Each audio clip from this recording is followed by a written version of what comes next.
Hey folks, welcome back to the channel. Today I want to talk about the Dragonbone chair by Tad Williams, an iconic fantasy classic and a series that I'm actually reading for the very first time, even though it's probably been on my TBR like over a decade now.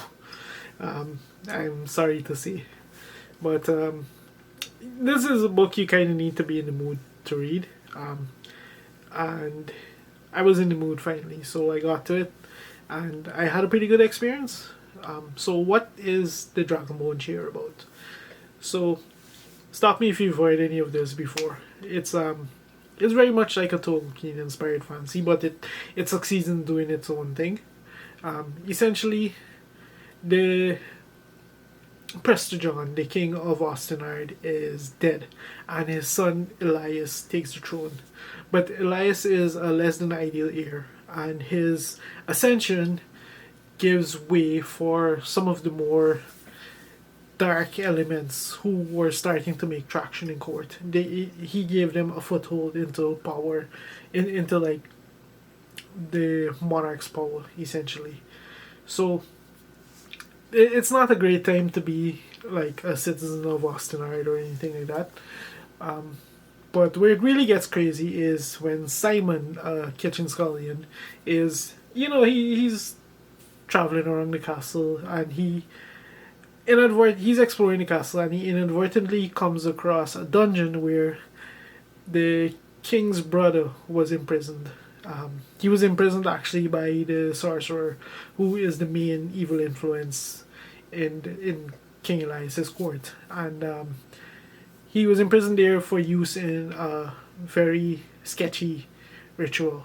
So Simon frees him and helps him flee, and in the process he and his master they are attacked, and Simon is essentially given a quest to go and try attempt to fulfill this prophecy, because in what they did discover is that the Storm King, the big bad evil of this world, like a dead city lord, he's starting to regain power in the land, and there's a prophecy that the only way to stop him involves gathering the collection of gathering three mythical swords and using their power against him. So Simon sets out on this quest to locate the swords, and that's pretty much the start of the Dragonbone chair. So honestly, I knew this going in, but I was still somehow pleasantly surprised by it. Tad Williams is just a wonderful writer. Like he's very rich, he's very lush, he's very vivid in how he writes his in his actual writing and his prose. Like, this is not a book you want to rush through. This is a book you very much want to read slow and enjoy. He just has he just has like a mythic feel to the way he can portray events, and the way he crafts, like every word, every sentence is carefully chosen to add something to a scene, to craft it and to create this absolutely vivid image in your mind. Like, if you're a reader who like, you picture things as you read, Tad Williams's books will be a blast for you. Like, in some cases, like he's very bloated, but the bloat is used because every scene, it's almost not so much as he's telling or describing or using dialogue or these kinds. It's more like he's painting a picture for us. How just rich and lush and vivid it is, and like it's a skill at writing that extends to pretty much everything. Like, his characters are just like wonderfully fleshed out, just very realistic, very true to their tropes, very true to their scenario. They react in the ways that humans, and like they have very human reactions to the events that they're forced to experience, for lack of a better term, and these kind of things. The book is very slow because Tad Williams takes his time to really just build slowly, build gradually. The entire, I would say, like almost the entire first half of this book was just a slow build up, and even when it really gets moving, it doesn't get moving very fast. Things unfold in a very slow, in a very deliberate, in a manner. Like, this is a book very much you want to relax, enjoy, and it's a book where the journey is more important than the destination. At the end of the day, this is classic fantasy. Like, there's not going to be anything in here that's going to blow your mind. Um, it's more about the journey than the destination. And with Tad Williams, like you're in for a pretty enjoyable journey once you can get into it. So that's kind of what I have to say about the writing and these kind of things.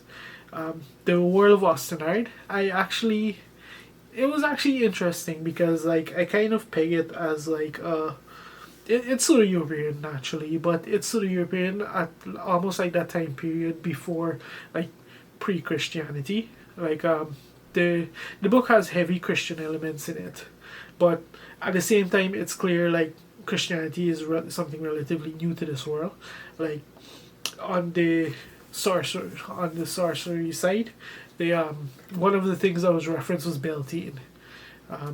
And if you don't know what that is, feel free to look it up and enjoy reading about it.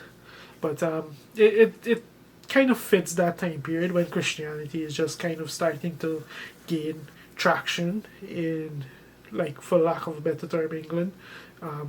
Where, because this book, it doesn't just feel so much like pseudo-European so much as pseudo-England. And of course, like, there's another section of the world that's it seems very Norse inspired, but and this is something like I recently mentioned when I was talking about another Norse inspired series. It's creatively handled. Like the auditory in this particular setting, like, it blew my mind. Like, I love the concept of it, and you feel free to Google that one and find out what it is if you don't mind a spoiler. It's not much of a spoiler. It's literally a setting where some stuff happens, but like just the concept of it and how Tad Williams paints it and these kind of things. Like, that's what I was talking about with it, just how great his writing is. Throughout the book, like, given his skill with writing, given his skill with characters and these kind of things, it shouldn't be any surprise that there's quite a lot of just like these quotes and these like little anecdotes and things that you can draw on. I actually found there's a lot of wisdom you can draw from it. Like, a lot of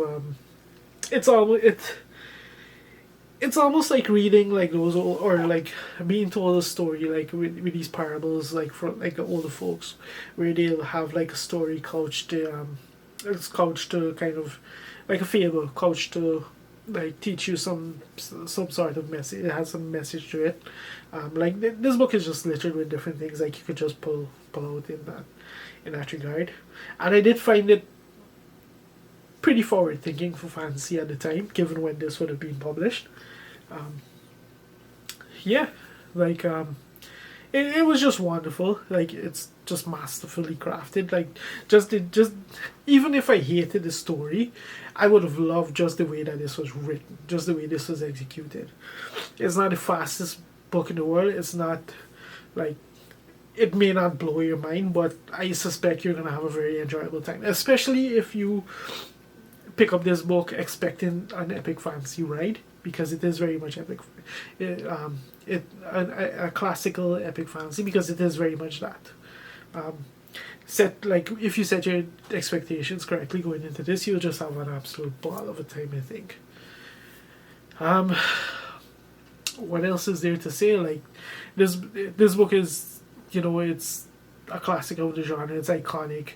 It's a book that is frequently mentioned as many people's within their top 10 or among their favorite fantasies, these kind of things. And after reading this, it's quite clear why. Like I said, the story itself, it may not feel like anything new, but it's just the way it's executed. It's just the one that Tad Williams kind of draws out of you in the way he does everything. It's brilliant. It's brilliantly done. I feel like this is a series that should be read. Well, once you're a fan of the genre, you definitely need to try this series at some point.